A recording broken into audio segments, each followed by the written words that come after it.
বিভিন্ন জ্বলন্ত ইস্যুতে শনিবার শিলচরে বিক্ষোভ কর্মসূচির ডাক দিল প্রোগ্রাম ইমপ্লিমেন্টেশন কমিটি। ধর্ম, ভাষা ও জাতির নামে শ্রমজীবী মানুষের উপর আক্রমণের অভিযোগ তুলে সরকারের বিরুদ্ধে সরব হলেন কমিটির সদস্যরা।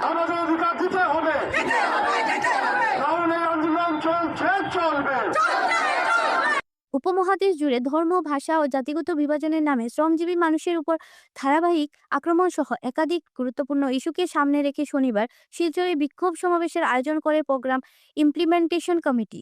এদিন রাঙ্গেরখাড়ি পয়েন্ট সংলগ্ন ভাষা শহীদ স্মৃতিস্তম্ভের পাশে জমায়েত হয়ে বিক্ষোভ প্রদর্শন করে কমিটির কর্মকর্তারা ও সমর্থকরা।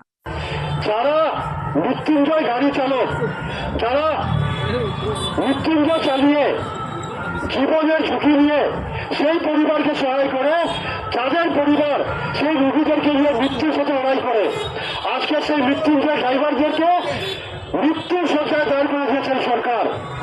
এই সরকার সেই ড্রাইভারদেরকে, সেই ড্রাইভারের পরিবারদেরকে মৃত্যু শয্যায় দাঁড় করে দিয়েছে। আজকে সেই লোকরা অসহায় হয়ে পড়ে আছে। আমাদের কর্তব্য সেই পরিবারের পাশে দাঁড়ানো, ওদের সাথে থাকা, ওদের যে দাবিগুলো আছে দাবিকে সমর্থন করে দাবি আদায় করা। বিক্ষোভ মঞ্চ থেকে সরকারের বিরুদ্ধে একাধিক প্রশ্ন তুলে ধরা হয়। কমিটির অভিযোগ, কর্পোরেট সংস্থার হাতে ব্যাপক হারে জমি তুলে দিয়ে রাজ্য ভূমি অধিকারের প্রশ্নে জনজাতি ও অজনজাতি সম্প্রদায়ের মধ্যে সংঘাতের পরিবেশ তৈরি করা হচ্ছে।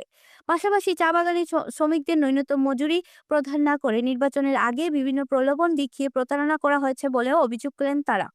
এছাড়াও 108 অ্যাম্বুলেন্স পরিষেবায় যুক্ত মুক্ত চালক ও শ্রমিকদের ন্যায্য অধিকার আদায়ের দাবিতে এই দিনের এই বিক্ষোভ সমাবেশের আয়োজন করা হয় বলে জানান কমিটির কর্মকর্তারা। বিক্ষোভ মঞ্চ থেকে স্পষ্ট হুঁশিয়ার দিয়ে তারা জানান, অবিলম্বে এই সমস্ত দাবি পূরণ না হলে আগামী দিনে আন্দোলনে আরো জোরদার করা হবে। যেখানে আইন শৃঙ্খলা বারবার প্রতিহত হচ্ছে সেইগুলা কিন্তু আমাদের চোখে পড়ে না। আপনারা দেখবেন বলা হচ্ছে অমুক চা বাগানে একটা স্কুল খোলার ব্যবস্থা করা হয়েছে, স্যাংশন হয়েছে এত লাখ টাকা, আজকাল তো লাখ না কোটি টাকার, কিন্তু সেই স্কুলটা গড়ে উঠলো কি? সেই স্কুলটাতে মাস্টার মশাইরা এসছেন কি? সেই স্কুলটাকে শ্রমিকের ছেলেমেয়েরা পড়াশোনা করছে কি? তার কোনো খবর নেই।